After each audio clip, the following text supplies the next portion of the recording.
I'm going to be talking about the early history of Nelson from about the 1750s to 1800. And as she mentioned, I did this originally as part of their celebration of 250 years after settlement. So 250 years celebrating the settlement of the town. And the title of this, The Uttermost Confusion Imaginable, is actually a quote from the early town records. So that gives you some kind of idea of what they were going through out there and in many of these small towns in the early years. So I'll be talking about the charter of the town, the Revolutionary War, the early settlement in the wilderness, the politics, and the early history of the school and the church, and just about everything that was happening and what life was like there in the early years. And when I did this originally, I tried to answer a question that some townspeople had been upset about for a while, and that is, was Nelson really settled in 1766 or 1767? And are we celebrating our anniversary in the right year? So we were able to figure that out.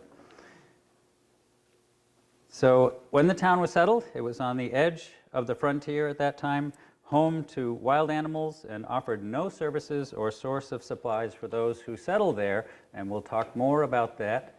Would you hit the one light switch that is up there and bring it down? Thank you. That may help a little bit. And there was also really no government oversight nearby, because that originated at the colonial capital in Portsmouth. This is an early view of Portsmouth. So there were no good roads running east to west across the colony, and with the introduction of telephones and computers centuries in the future, sometimes it took a long time to get messages back and forth to the colonial government. So some of the issues really became quite heated by the time they got answers from the legislature. And this was really the pattern across southwest New Hampshire. But I found that maybe Nelson was a little bit edgier and a little bit more violent than some of the other towns here at that time. But that resulted in the individualism and Yankee spirit that really helped them to stay there and settle there and make do in the wilderness. Before we get into all that, however, I need to give you some background that explains how the town came about in the first place before there were any white settlers there at all. The European settlers who came here to southwest New Hampshire between the 1720s and 1760s were striking out into the wilderness to build new lives for themselves and their families. And they really didn't know much about the place they were moving to before they got there. Most of them had never visited before they went out to settle. And remember that these colonies were all under British control at that time and under the King of England throughout this period. So this is an early map. See, so Upper Ashwellet was Keene. This is the area of Stoddard, and Nelson is down in here in this period without even being on the map yet.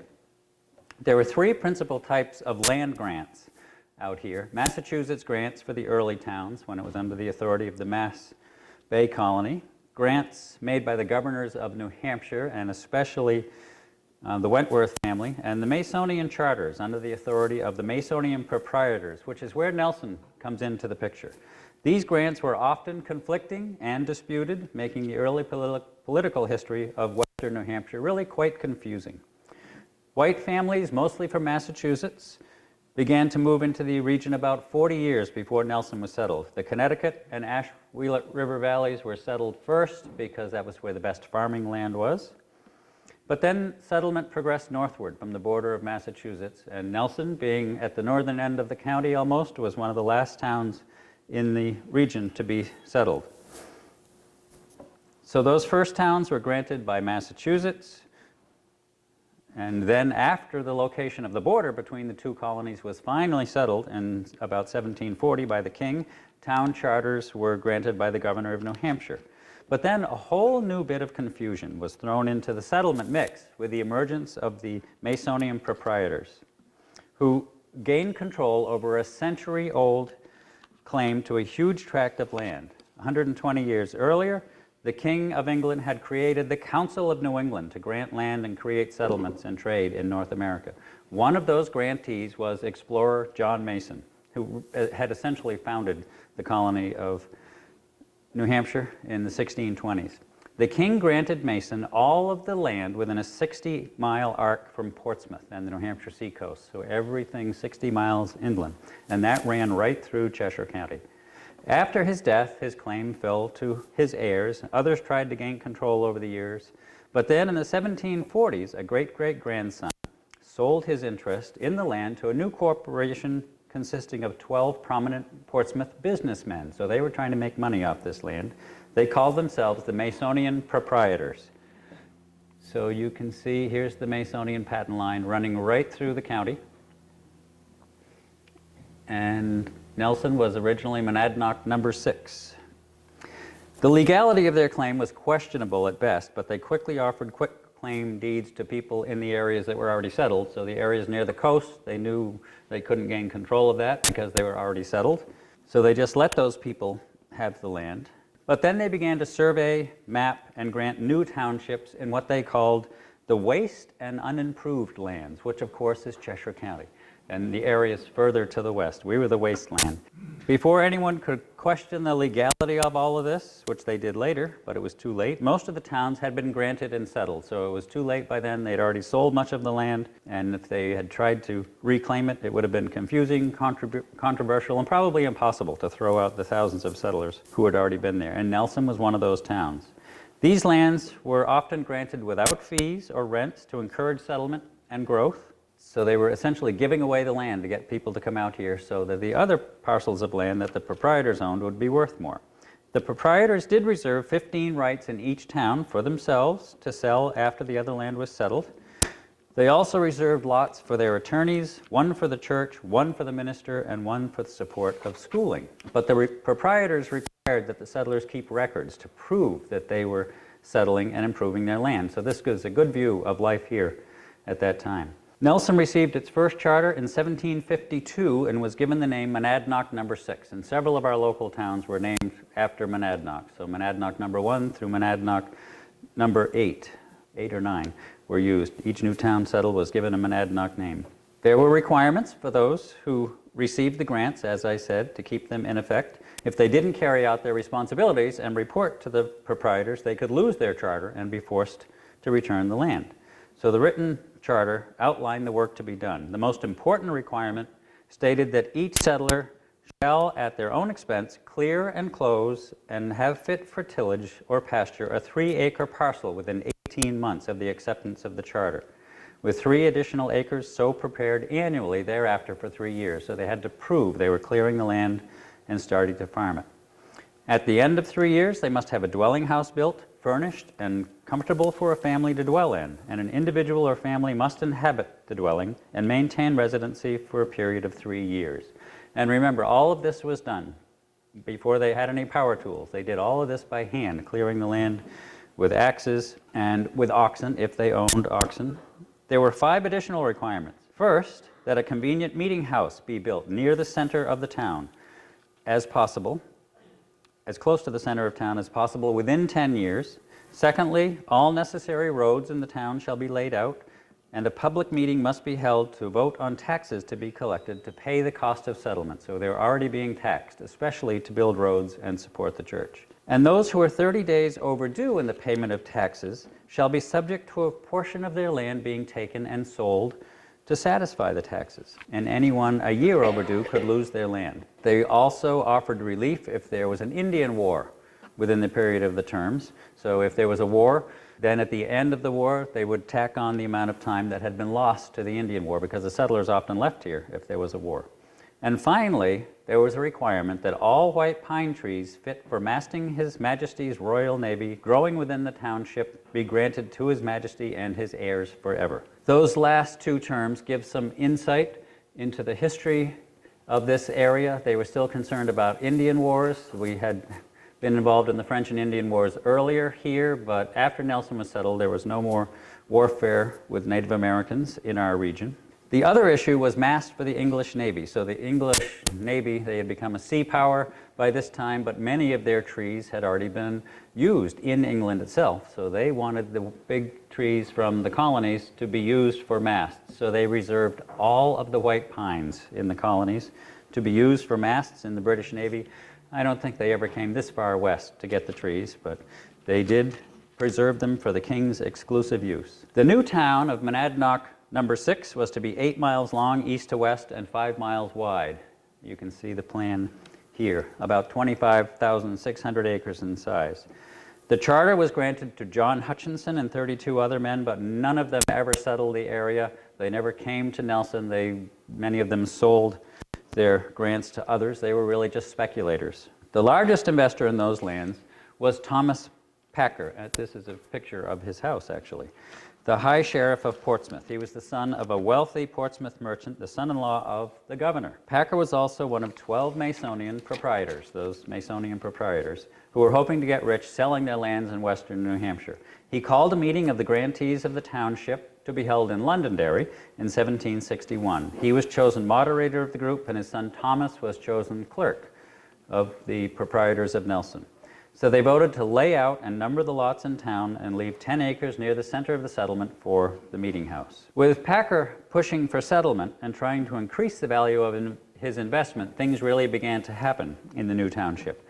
A young surveyor named Breed Batchelder from Brookfield, Mass., purchased 2,135 acres in the proposed new town and was hired to survey the town and prepare a map for the proprietors. Batchelder moved to Keene in 1764, where he lived with the family of David Nims here, as he prepared his land in Nelson for settlement. Batchelder's connection to the new town was brief, just over a dozen years, but we will see that he had a major impact. He was a notable and controversial resident in the early years. He married Ruth Davis of Rutland, Mass.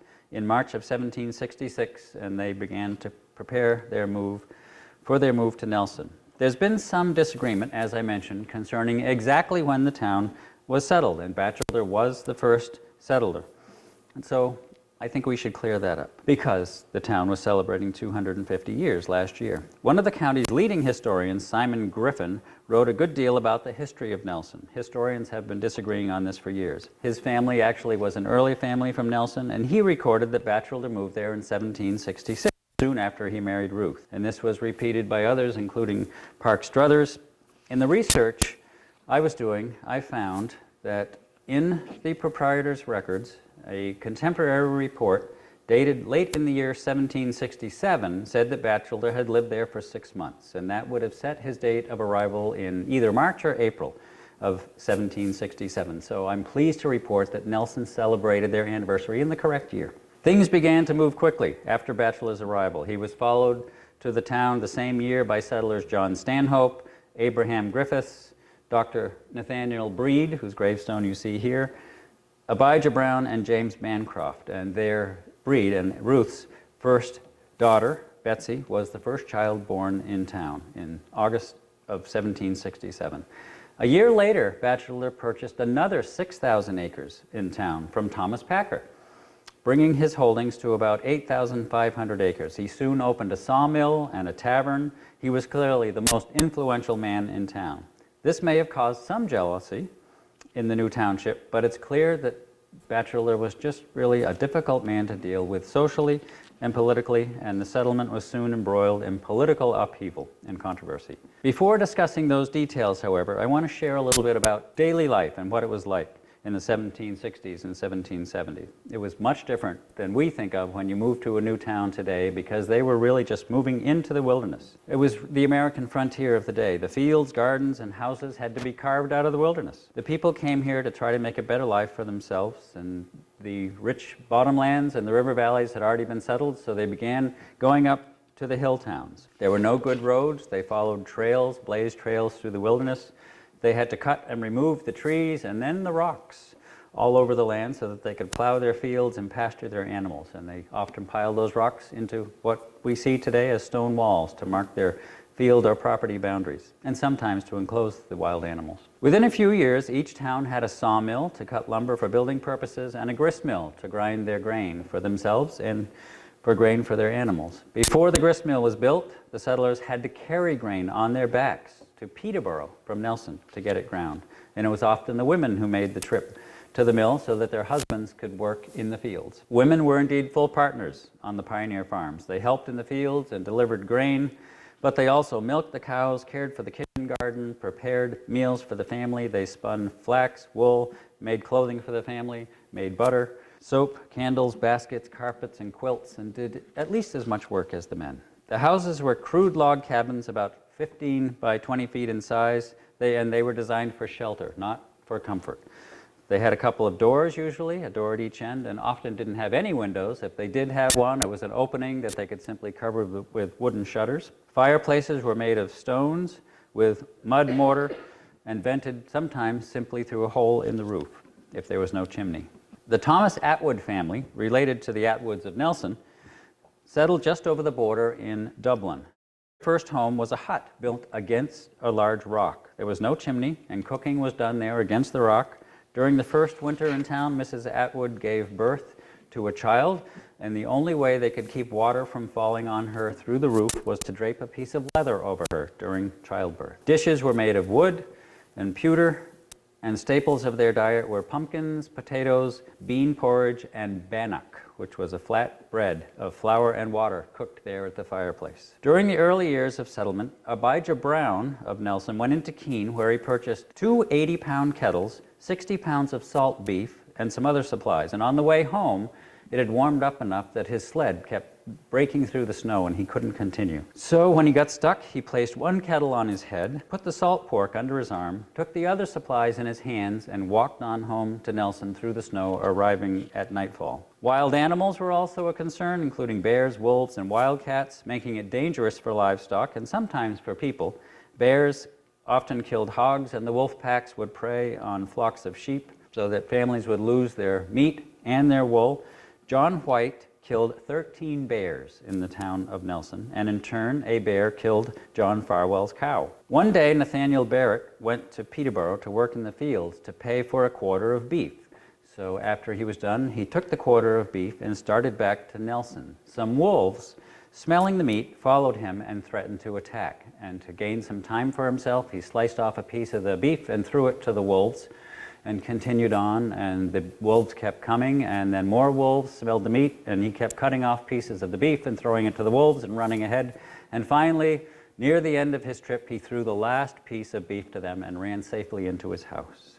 These stories and descriptions give an idea of difficult life here, with few creature comforts, and was surely discouraging, but they were here trying to improve their lives. As I mentioned, Nelson was far removed from the capital and had little direct government oversight. Bree Batchelder was preparing a map of the town, and he became the proprietor's representative. He was also charged with laying out and building roads, preparing for formal incorporation of the town. So he had to ensure that all of those duties were being carried out that were listed in the charter. So the first town meeting was held at his inn in February of 1772. He was elected town clerk, tax assessor, highway surveyor, and chosen to settle the town lines, and was paid 32 pounds and 9 shillings for surveying the town and making the town maps. This is his early town map. And it was also voted at that time that residents could work off their taxes or pay their taxes by working on the roads and helping to build the roads. So this map makes an interesting comparison to today. For example, almost all of the pond and lake names have changed in Nelson. Woodward Pond was Roaring Brook Pond, Silver Lake was Pleasant Pond, Mud Pond was Duck Pond, Harrisville Pond was Brackship Pond, and Granite Lake was Fish Pond. The only pond that retains its original name is Center Pond, for obvious reasons, because it's the most practical name for it, being in the center of the town. The difficulty of settling in the wilderness, combined with Batchelder's wealth, position, and arrogance, soon produced a heated political situation there. In 1773 and 1774, there was great upheaval in the settlement. The first hint of problems appeared in August of 1773, when 10 residents sent a letter of complaint to the proprietors. They said that the duties of settlement were not being carried out, chiefly the construction of roads. They claimed that the land in town was very uneven and rough, and I think maybe the people of Nelson have repeated that a few times since. And they said they had a great deal of land to clear to produce enough grain and vegetables to support for themselves because it was so rough. They had to clear large areas. Therefore, they didn't have enough time to build the roads, and the lack of roads, which was the responsibility of Batchelder, was discouraging others from coming to settle there. This was followed by a letter from Batchelder himself, who reported that he had heard about their complaint and they had claimed that he was not carrying out his duties. He said it was Mr. Batchelder Mr. Blanchard, who was complaining. James Blanchard did not, in fact, sign the original letter, but it soon became clear that this entire argument was really a battle between Batchelor and Blanchard, and the townspeople aligned with one man or the other. Between October and December, several letters and petitions were prepared in the town and sent to the proprietors and to the governor, with responses several weeks in coming. At best, tempers grew heated in the town. This story seems to be that there were two strong personalities, James Blanchard and Breed Batchelor. So the Blanchards owned rights to most of the northeast corner of the town, known as Blanchard's Quarters. Blanchard claimed that the roads weren't being built there in his part of the town, as promised, so settlers were leaving the town to find better opportunities elsewhere. Batchelor claimed that the Blanchards and others in that part of town weren't providing sufficient taxes to build the roads, so he took some of their land and auctioned it off to get the money for the roads. Other townspeople became involved and sent letters to Portsmouth supporting one side or the other. They often claimed that personal animosities were behind the entire dispute. Some who sent the original letters withdrew them, claiming that they had been unduly influenced by Mr. Blanchard. Some other residents now chimed in, stating that those people had changed their minds, and others claimed that Batchelor had intimidated and threatened them, saying that he would have them arrested and taken to court for making false statements, that they would have to pay all court costs, that he would sue them, and that he would ruin their lives. He then attempted to bribe them with a barrel of rum if they would take back their complaints against him. One man reported that Batchelor threatened to tear him to pieces if he did not recant. Others then became involved, sending statements saying that Blanchard proclaimed that he would do all he could to injure Mr. Batchelor if he didn't return the auctioned land, and that Blanchard threatened to tear Batchelor all to rags. So here are these letters going back and forth to the governor and to the proprietors. It appears that Batchelor bought some of that land that he seized from the Blanchards, because when other people came to town to consider buying it, Mr. Blanchard met them and told them that they were buying the land illegally and they couldn't buy it. It wasn't Batchelor's to sell. The conflict continued through November and December. Resident James Bancroft wrote to the governor to report that Batchelor wasn't getting the town settled, wasn't building the roads, and wasn't allowing the residents to work on the roads to pay off their taxes. Some people, he said, couldn't even get to their homes on horseback because the land and roads were so rough, and they were simply leaving town. The proprietors apparently got fed up with all this, and they sent an independent agent out to determine the settlement of the progress of the settlement. A report submitted in January of 1774 gives us a view of what was happening. There were 38 settlers. Most of them had families in town. 9 had wood frame houses. There were 23 pole houses, 5 camps, a sawmill, a gristmill, and a meeting house, which had been completed in 1773. And 414 acres had been cleared in the town. 52 of those were Batchelor's because he hired 5 men to help him clear his land. The grant required that 60 families be living on the land, so Batchelor said, I need 2 years more to get 60 families out here. He then sweetened the pot by paying the proprietors £100, and the charter was extended. During the same month, the town formally incorporated as a town.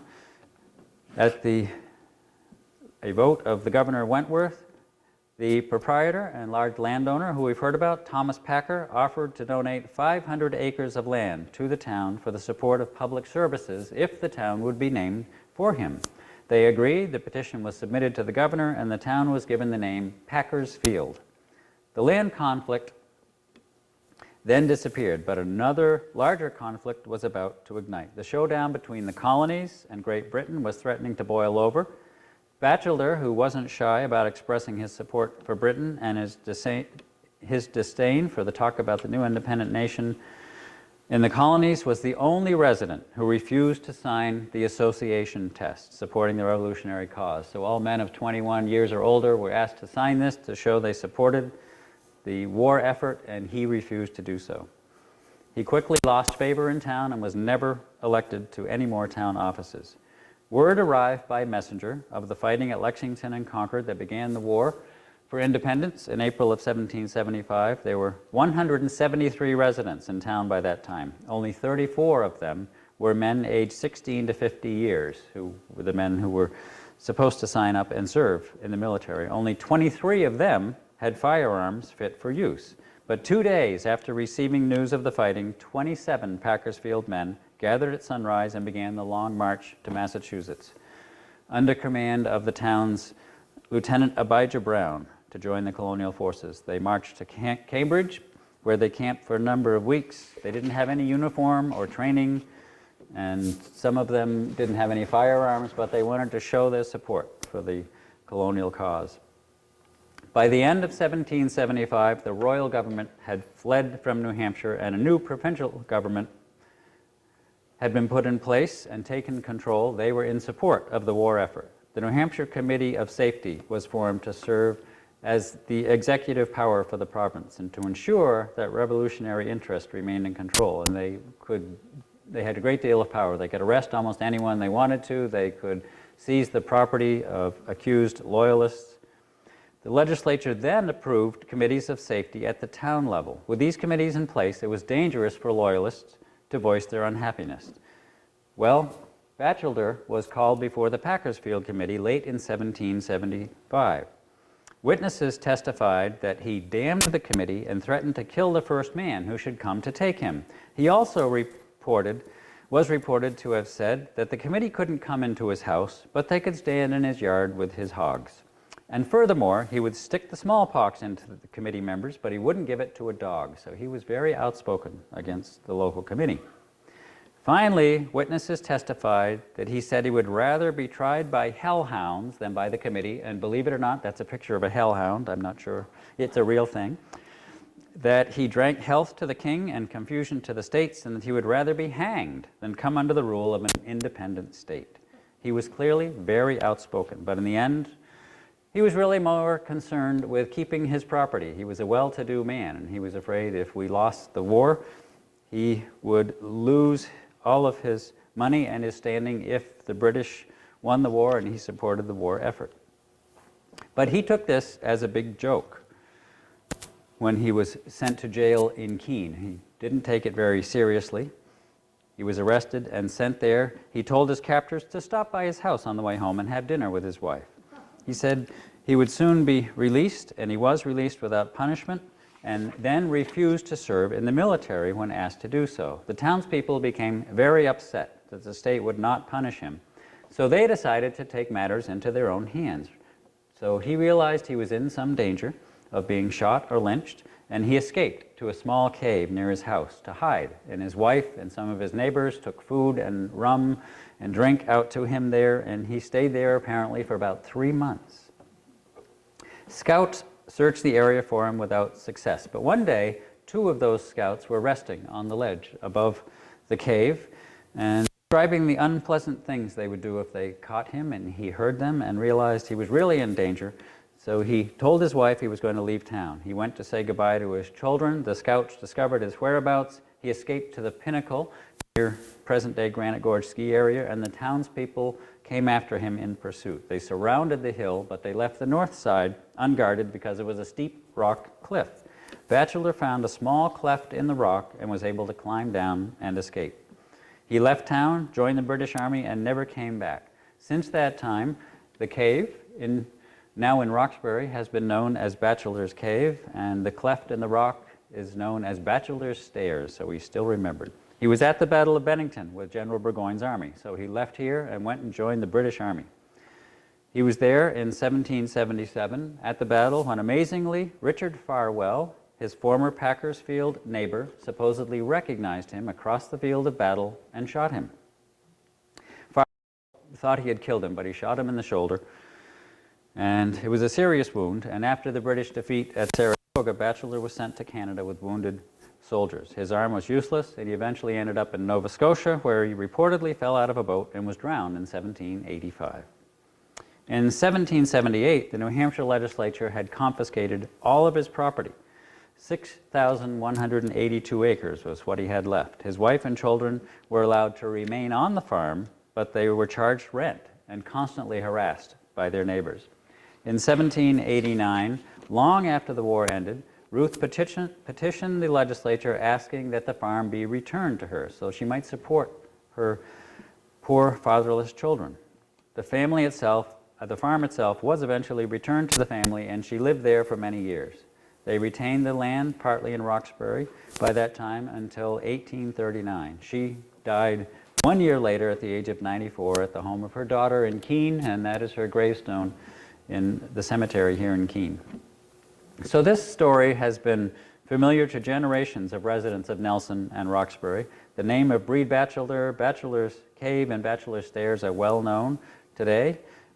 About 250 years later, Batchelor became a footnote in history because he simply supported the wrong side in a war, as so many others have done, and he lost everything. He's the best remembered of the revolutionary characters from Nelson, but there were others who were involved in the war on the Patriot side. Most of the men in town eligible to fight in the war did so. Several Packersfield men fought at Bunker Hill in June of 1775, and 2 of them died there.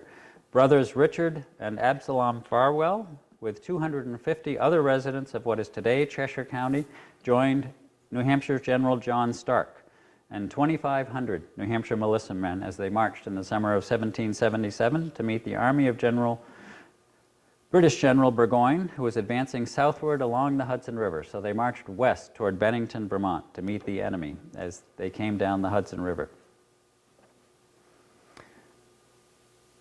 The Farwell brothers were together in the thick of the fighting. Richard was standing out in the open, completely exposed to enemy fire, while all of his comrades were hiding behind rocks and trees. Absalom, seeing his brother so exposed, called out, "Get behind a tree, Brother Richard, get behind a tree, or they'll put your daylights out."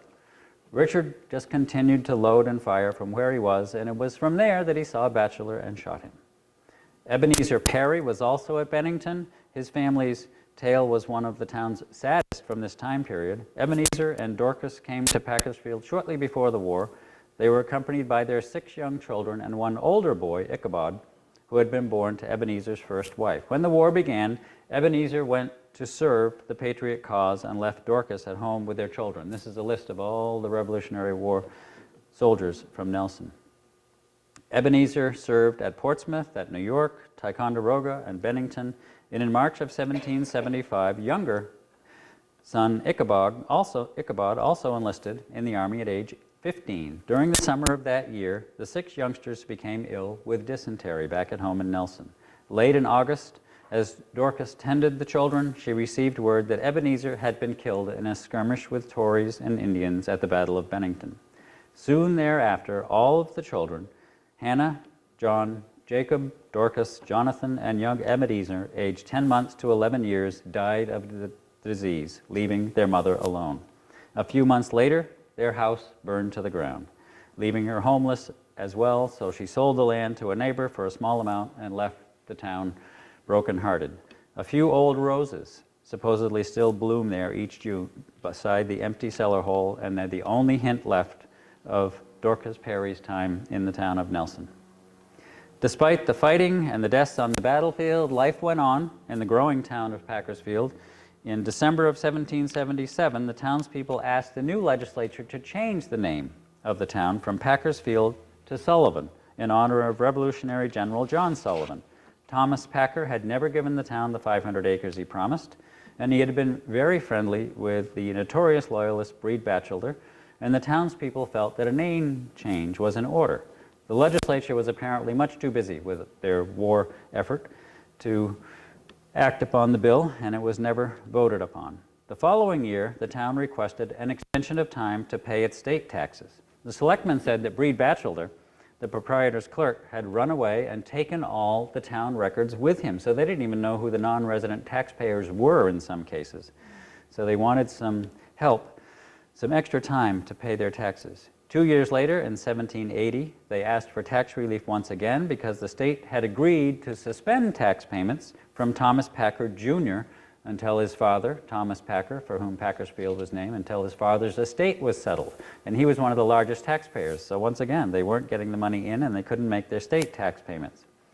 There was one final political issue in the 1780s that leads us into a discussion of the Packersfield church history. In 1786, some residents of Gilsum, Stoddard, and Keene petitioned the state legislature requesting that portions of those towns be formed into the new town of Sullivan. The petition also asked for about 1/8 of the area of Packersfield to go into the new town. Well, this upset the selectmen of Packersfield. They wrote to the legislature stating that not one single resident of Packersfield voted to give land to the new town. Furthermore, Packersfield said, they were planning a new meeting house, and the formation of a new town would result in the loss of taxes to support this construction and would move the center of town so that the meeting house wouldn't be in the center. The selectmen proclaimed that the new town would throw the town into the uttermost confusion imaginable. They asked that the legislature, in its wisdom, not erect new towns on the ruins of older ones.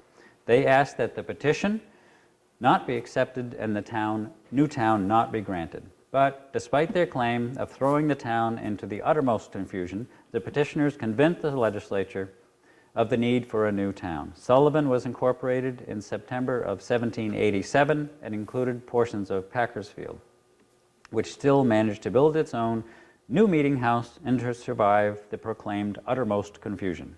And that's where the title of today's presentation comes from.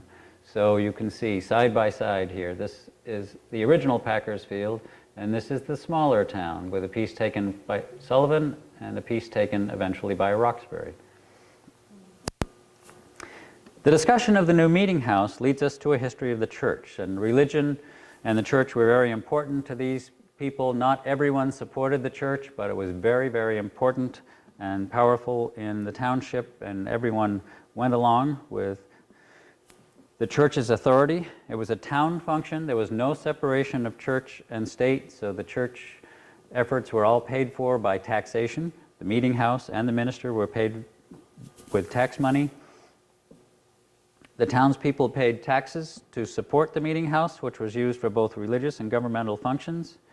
Almost all of the towns in the area had churches that they supported, and almost all of those were congregational churches. There were a few that were not, but Congregationalism began in England before the colonists came to this country. It was a separatist movement from the Church of England, which they saw as oppressive under the control of the king, so the congregational churches controlled themselves. The congregation voted what was going to happen within each church. During the summer of 1772, 4 acres of the 10-acre space near the center of town was cleared for the construction of the meeting house. It was a small, simple building about 25 by 30 feet in size with 8-foot walls and 9 windows.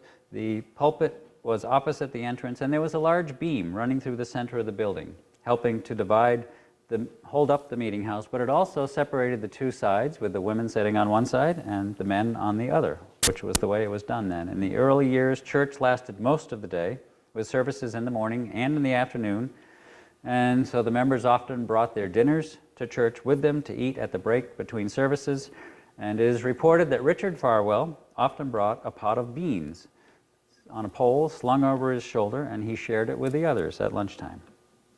The church was also entirely unheated in the beginning, so residents would bring foot warmers with them with hot coals inside to warm themselves in the pews. And there's also a story in the town of Nelson that some of the parishioners brought their dogs to church so they could have their dogs lay on their feet and keep them warm in the pews during the service.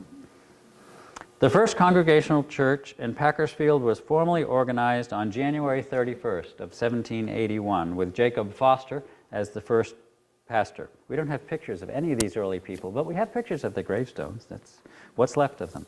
There were 34 members at that time. As the population and the congregation continued to grow, a new building was contemplated. The second meeting house started in 1786 and completed in the early 1790s, cost £25 to build.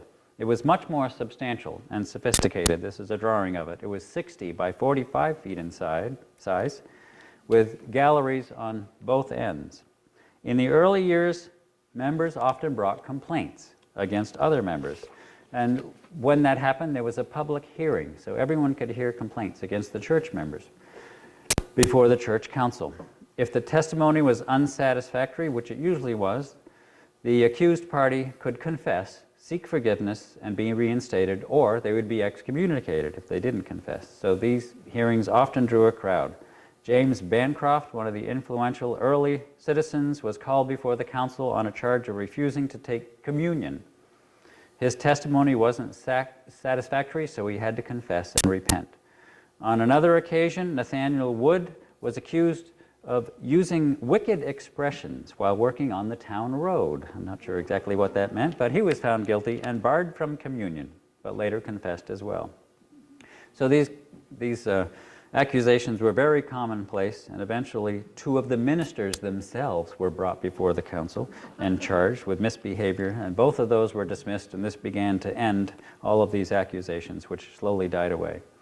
When the new meeting house was built, the old one was moved to the fork in the road there on the hilltop where the meeting house was located in the first village. At the intersection of Cemetery and Lead Mine Roads, that's the site today, the old meeting house was used as a store and then a tavern and a rum shop, and later a cabinet maker's shop. By 1790, the population of the town was more than 700 people. Gad Newell was called to the pulpit in 1794 and served the church as minister for 47 years. There were 135 members of the church by 1810, and the population had grown to 1,000 people. The second meeting house on the hill was used until 1841, at which time a new church and separate town hall were built in the new village down the hill. Gad Newell was buried in the old cemetery on the hill on the site of his previous pulpit. Speaking of the village on the hill, it grew quickly after the original meeting house was constructed there. The year after it was built, the town voted to build a pound. That's the remains of the pound on the hill. It was 20 feet square and 6 feet high, with a door with iron hinges and a lock. Stray and runaway livestock was captured and placed in the pound by an elected pound keeper, especially during the growing season, so that animals couldn't wander around and walk through your gardens or eat your gardens and your corn and your various crops. And no, the lock wasn't installed there so the clever animals couldn't get out. It was so the owners couldn't get in to get their animals back until they had paid the pound keeper's fee.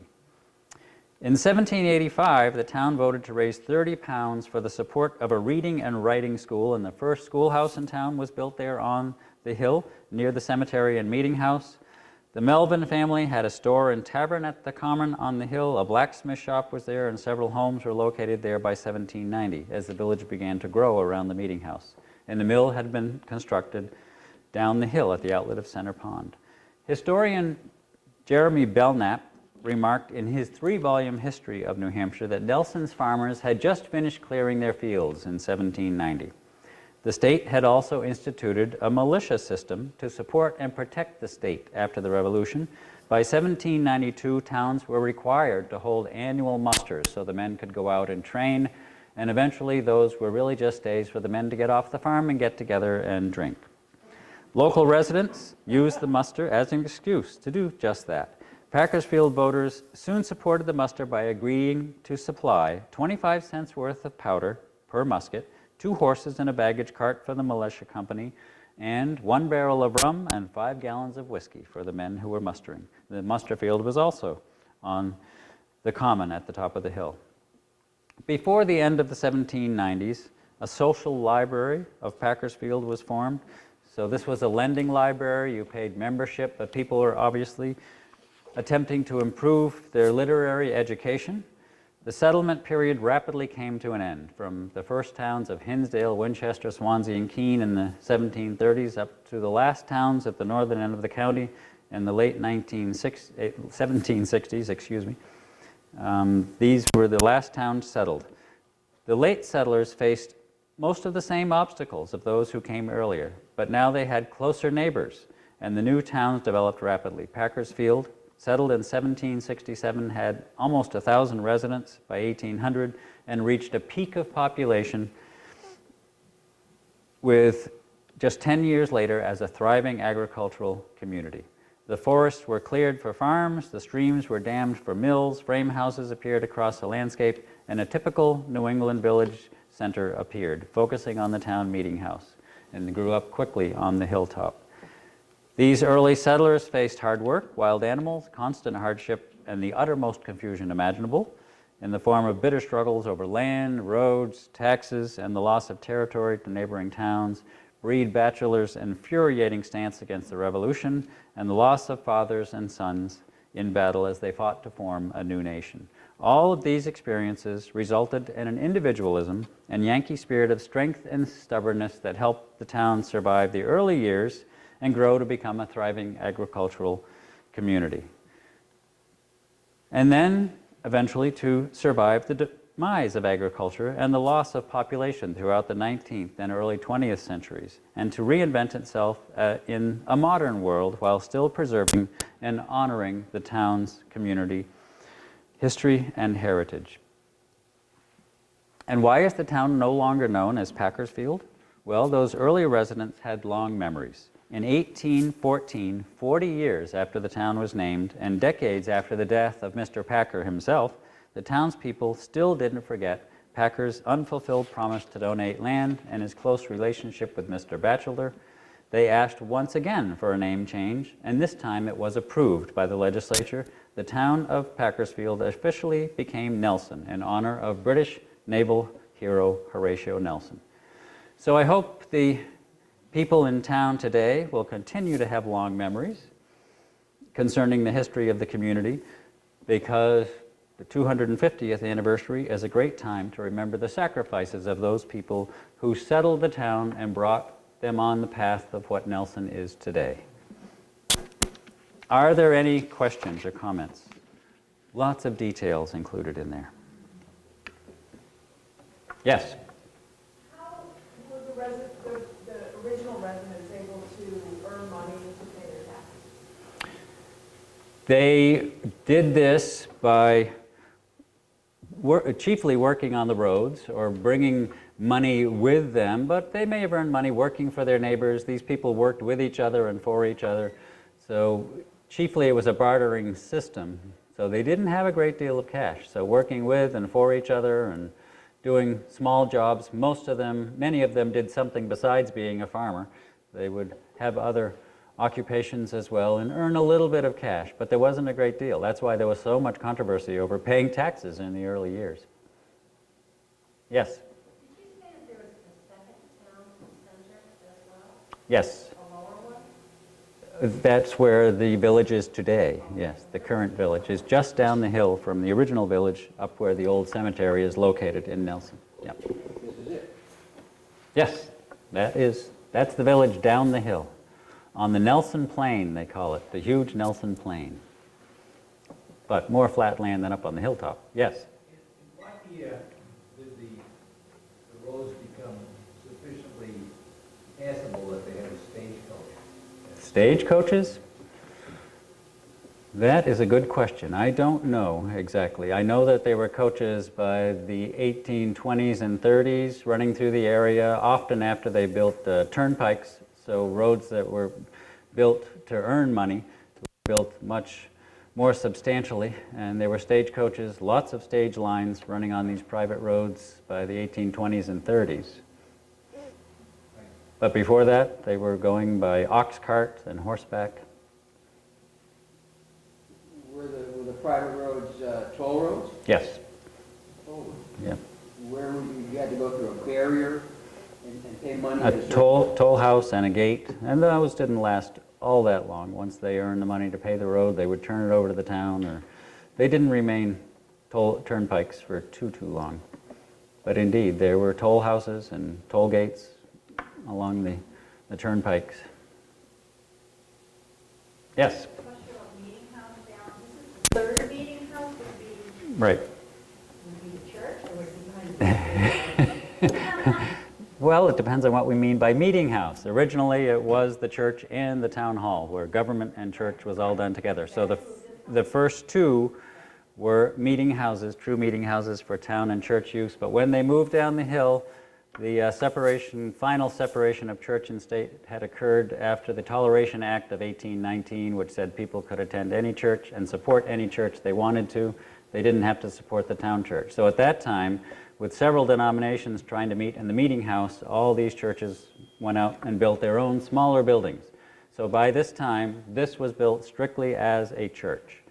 And the town hall was where government work was done, and that is the town hall also on the common. So this was government, the other was religion.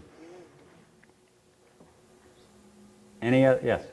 When did the town hall and the library sort of end up together? What year was that? It wasn't long ago, 20 some years ago, when the town hall and the church were connected. I mean, the town hall and the library were connected. It was quite recent. When you were talking about, I think the name was Perry, that you showed a picture of a cellar hole. Was that the Perry family? I was trying to remember that as I was reviewing this presentation, and if it is, it's a photograph that Rick Church would have shared with me. I do not remember if I have an actual picture of Perry or not, but it would have looked much like that cellar hole. I've got to go back and check my notes. Do you know where that cellar hole is? I don't know where the Perrys lived in town. I have no idea. I think we have it on a map somewhere, but I do not know off the top of my head. Rick probably. Yes. Yes. Where did the settlers after a while get other supplies like, you know, I guess that would come in from England, blow up? Originally, for things like needles and window glass and things like that, they had to walk and get it to a town that had a store. So these people would walk to Upper Ashwellet or Keene. They would walk to Peterborough and get supplies, but eventually, and it didn't take many years, one town resident or 2 or 3 would go and buy these things, a whole supply of them, bring them back home, and they would open a store in a room of their house so that people could go there and purchase supplies. And eventually, the general stores opened in the towns themselves. But originally, they carried it with them when they came, or they'd go back and get it, and then townspeople began to go and buy supplies and sell them to their neighbors.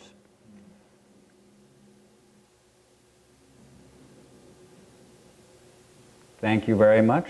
Don't forget to do your evaluations.